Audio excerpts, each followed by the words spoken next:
दैनिक भारत विचार, निर्भीड, अचूक, सत्य बातमी।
नमस्कार, मी लोककला लावणी निर्माता कलाकार संघाचा कार्याध्यक्ष म्हणून बोलतोय आणि या कार्यक्रमाच्या निमित्तानं आता जी आमची मागणी आहे त्या मागणीच्या निमित्तानं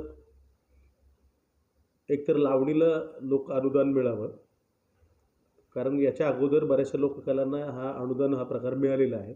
अनुदान म्हणजे याच्यासाठी आहे की जो आमच्या लोककलेंच्या ज्या अतिशय दुर्बल घटकातली हे गोरगरीब कलाकार असतात, निर्माता म्हणून आम्ही त्यांना सगवायची कामं नेहमीच करतो, पण आता थिएटरचे भाडे, पेपरचे भाडं, त्याचप्रमाणे प्रवास खर्च, डिझेल प्रवास आणि लोकांची आवड निवड लक्षात घेता वर्षभर याला काम नसतं।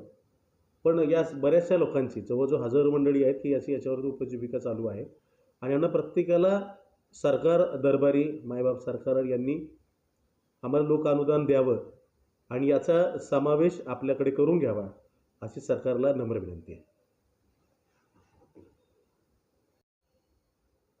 नमस्कार, मी सायली केळकर।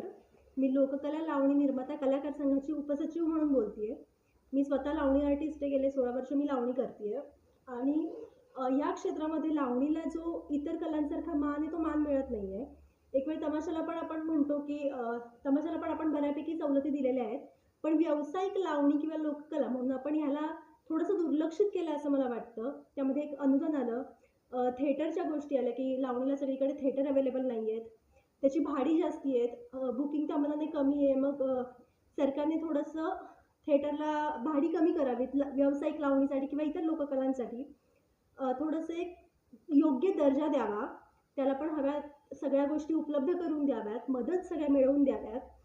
जर का लावणी जिवंत ठेवायची असेल, महाराष्ट्राचा अभिमान असलेली किंवा मूळ परंपरा असलेली लावणी लोककला जिवंत ठेवायची असेल तर सरकारच्या पाठिंब्याची आम्हाला खूप गरज आहे। आम्ही विनंती करतोय सरकारकडे की आम्हाला आमच्या मागण्या पूर्ण करून द्या, त्या फक्त आमच्या पुरत्या नसतील, त्या पूर्ण लोककलावंतांसाठी असतील। थँक्यू। नमस्कार, मी गणेश गायकवाड, लोककला लावणी निर्माता कलाकार संघाचा उपाध्यक्ष म्हणून बोलतोय।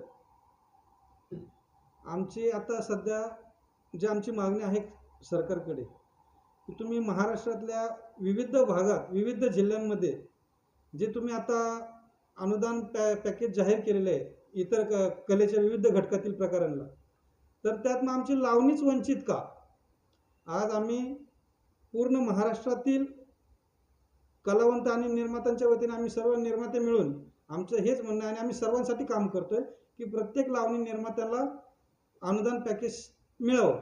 कारण आज आम्ही बघतोय आम्हाला शो करताना अनेक अडचणी येतात, आम्हाला खर्च खूप आहे, काही ठिकाणी थिएटर अवेलेबल नाही आहेत, थिएटर अवेलेबल असेल तर काही ठिकाणी तारखा देऊन तारखा काढल्या जातात, अनेक प्रकारच्या अडचणी येतात।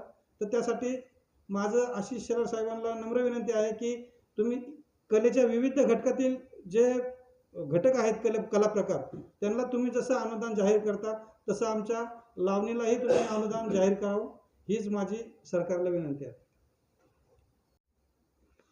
नमस्कार, मी विलास भाटे, लावणी लोककला निर्माता कलाकार संघ. आज 1 वर्ष पूर्ण झालं आणि आज आमच्या म्हणजे आमच्या लोककला लावणी निर्माता संघाच्या अध्यक्ष माननीय सुरेखाताई पुणेकर यांनी आज आपली मुलाखत दिली. पण मुलाखतीतून आम्ही सरकारला एकच कळवलं आहे की सांगितलं आहे की अनुदानापासून आमची लावणी वंचित का. प्रत्येक कला प्रकारामध्ये प्रत्येकाला अनुदान मिळालेलं आहे. महाराष्ट्राची आन बान शान ही जी लावणी आहे, लोककला म्हणून आपण तिच्याकडे बघितलं जातं, जी 7 समुद्र पार गेलेली आहे. आणि 7 समुद्र पार गेलेली जी लावणी आहे ती आज सुरेखाताईंनी जपली आणि आज आपल्या या लावणीला अनुदानापासून वंचित ठेवलं आहे.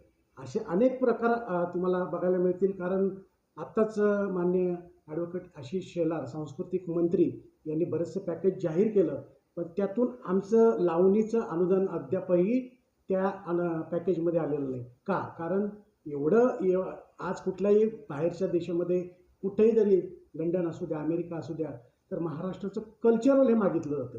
तर त्या कल्चर प्रकारामध्ये पहिली ही लावणी मागितली जाते आणि दुसरी नाटक मागितलं जातं. आणि ह्या 2 गोष्टी जर आज नाटकाला अनुदान मिळतं, मग लावणीला का नाही?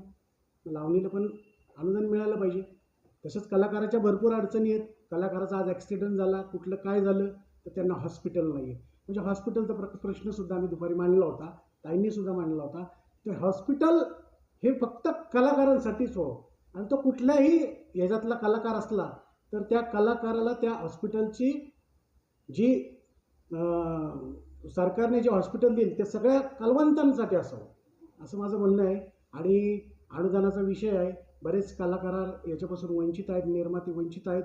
बरेचसे थिएटर नाट्यगृह बंद पडलेले आहेत आणि सरकारच्या दरबारी आम्ही सर्व निर्माते वर्ग म्हणजे महाराष्ट्रातील सगळेच निर्माते आम्ही एकत्रित करून आम्ही त्यांच्या दरबारी जाणार आहोत. आणि आशिष शेलार साहेब यांना विनंती आहे की या लोककला लावणी निर्माता संघाकडून एक जाहीर म्हणजे आम्ही आंदोलनच करणार आहेत की अनुदान हे आम्हाला सगळ्यांना भेटलंच पाहिजे. तसंच कलाकारांच्या ज्या मागण्या आहेत त्या पूर्ण केल्या पाहिजे. हे आमच्या सगळ्या मागण्या तुम्ही पूर्ण कराव्यात असे आम्ही माननीय मुख्यमंत्री साहेब यांनासुद्धा निवेदन देणार आहोत. हेच आमच्या लोककला लावणी निर्मात्याचं एक उद्दिष्ट आहे, कलाकारांच्या मागण्या पूर्ण करणे आणि कलाकारांच्या प्रत्येक परिस्थितीला सामोरे जाण्यासाठी हे लोककला लावणी निर्माता संघाची स्थापना केलेली आहे. धन्यवाद.